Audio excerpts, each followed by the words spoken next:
identify as Republican or Democrat, it doesn't matter. You see him bringing accountability to our own Republican Party and the leadership of our own Republican Party. That's hard for him to do, but he's stepping up and doing it anyway. And that's the next thing he's going to do when he becomes the next president of the United States after you all put him there. That's what it means to put America first. The people we elect to run the government will once again run the government. And starting in January 2025, that's going to be Donald Trump as your next president. Thank you, man. I appreciate it. Take two more questions. Yeah.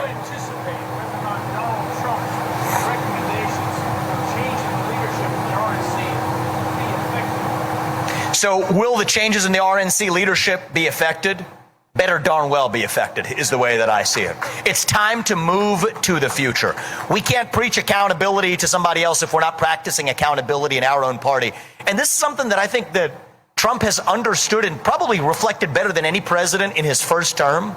But heading into a second term, I know that he is committed to reforming that bureaucratic apparatus wherever it exists. I mean, the swamp, it doesn't just exist in Washington, D.C. Let's get real. It exists in every sphere of our lives. The managerial class, boards of directors in corporate America, the undersecretary of God knows what, some ambassador to some second-tier country, the actual people who are in the universities, the associate dean of God knows what. It's this managerial class, the horizontal people who have stacked the Republican Party for years as well. That's what it really means to drain the swamp, is to get rid of that managerial layer so that we, the people, create a government that's actually accountable to us, not the other way around. And the Donald Trump that I see today, if you can imagine it, is I think even that much more ready to lead in 2024 than when he came around the first time in 2016. He did a darn good job that first time around. But compared to what's coming up, this party's just getting started. That's the way I see it. Last question right there, my man. We'll go last two, and then we'll wrap it up. I can't speak for him. I'll tell you this. We're going to do whatever's required for this country. And I will tell you, it doesn't matter what the position is. And I'll tell you this about Donald Trump. He's not running to be the president because it's the highest position in the hierarchy. He's running for this position because he feels that it is his duty to do what's right for a country that's allowed him to live the life that he has. Been successful at the highest levels, setting an example for people like you. How old are you, man? You're 20. Setting an example for people like you of what's possible if you work hard and get ahead and do it honestly, rather than being subject to the lawfare that they're now subjecting him to, punishing him for that success in places like New York, to say that now it's my job to give back to that country. I actually want to say a word about that lawfare. What you're seeing in this country right now, it's like something straight out of the USSR in the last century. The people in power are using the financial system and using the justice system to eliminate their competition because they're afraid of it. The New York case from Alvin Bragg, you look at what Letitia James is bringing now, on from on high, trying to tell you that this is a justice system. No, it's an injustice system in action. And if they can do it to him, they can do it to you or to any of us. That's why we need to stand up. When I'm telling you to stand up against this lawfare, these unconstitutional abuses of the justice system, I'm not asking you to do that for Donald Trump. I'm asking you to do it for your generation and the next generation, because we're not going to have a country left until we reclaim an actual equal justice system in this country. And there's one thing I want you to explain to your neighbors too. So the people who haven't decided yet, explain this to them before now and head to the ballot box on Saturday. The press is going to not like that I say this, but that's okay. I'm going to say it anyway because it's the truth.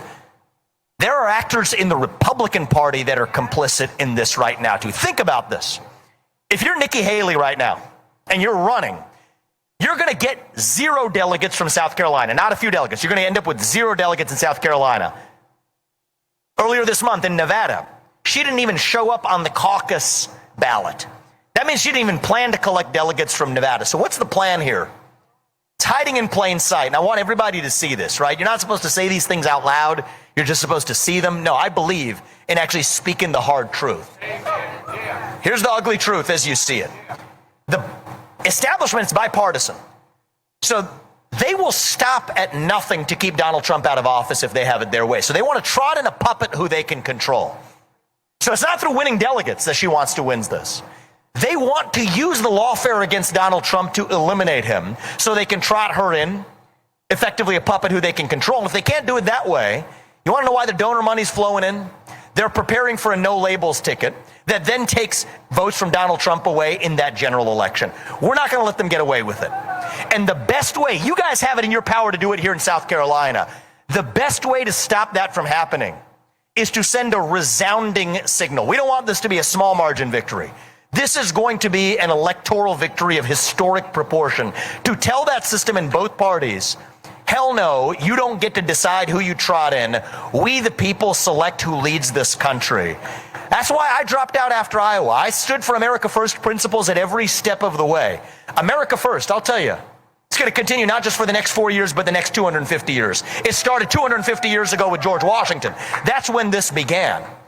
But now is the moment for us to say that, you know what? The next 4 years of that movement that George Washington started, that Donald Trump continued in 2016, will be led by Donald Trump for the next 4 years from here on out. And every dime we spend from now going forward on defending some wasted primary is a dollar that is wasted that could be spent on securing a victory in the general election.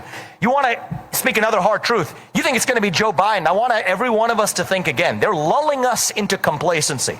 So the other side is propping up a puppet within the Republican Party to drain our own resources, propping up a Republican who'd rather send over money to China, to Chinese companies than American companies right here, rather fork over more money to some Ukrainian kleptocrat to buy a bigger house, rather than protecting our own borders here. Prop that person up to keep this Republican primary going as long as you can. That's what Nikki Haley's job is in this. Drain that money away, swap Biden out, and then actually get a general election victory of a Democrat that could be even worse than Biden. Do not fall for that trick. And it's in your power to get that done. Early voting's already started. Get it done this Saturday. Yes, are we going to have a trouncing victory? Of course we are, but play like you're playing from behind. So my parents always taught me, my dad who worked with Al always taught me that as well. Play like you're actually playing from behind, and that's how you win and actually secure a victory. And for me, I'm going to do whatever is in my part, doesn't matter what the role is, to make sure we get our country back. And you know what? At 20 years old, I'm going to ask the same thing of you too. That's how we're going to revive this country, man. Thank you very much. Last question. Last question, sir. I don't think people really realize how important the vice president's role is. I want you to know I like what I see in you. Thank you. And you're standing up for what you believe in, and you can see it in the heart, it's real. And if something happened to the president, you would have to take over and do your part. Look at our vice man, what she did on the border. Very important, sir, and I want to know what you do to stay strong and even make Trump greater than what he is if you do go in, and you've got my vote, sir. I appreciate that. Thank you, brother. What's your name? Stand for it, for letting us run here. Right in this area. We're rich in this area, sir. Thank you. People coming here for the cost of living in the weather. My dad fought World War II, and I'm proud of America, what it stands for. Like you said, people standing back on their haunches and need to get out and speak up. Well, thank you to your father for serving a World War II veteran right there, and your father. We've got to recognize that legacy if we're going to have a country left. So I'll tell you this, we don't have to be this nation in decline anymore. We're taught to believe we're at the end of the ancient Roman Empire. We don't have to be. I think as a nation, we are like this young man right here, a little young actually, going through our own version of our adolescence, figuring out who we're going to be when we grow up. And it's going to take people like you to help get us there. It's not going to be done by just the politicians. It's going to be by every citizen in this country standing up for those founding ideals that set this country into motion in 1776. This is a 1776 moment right now.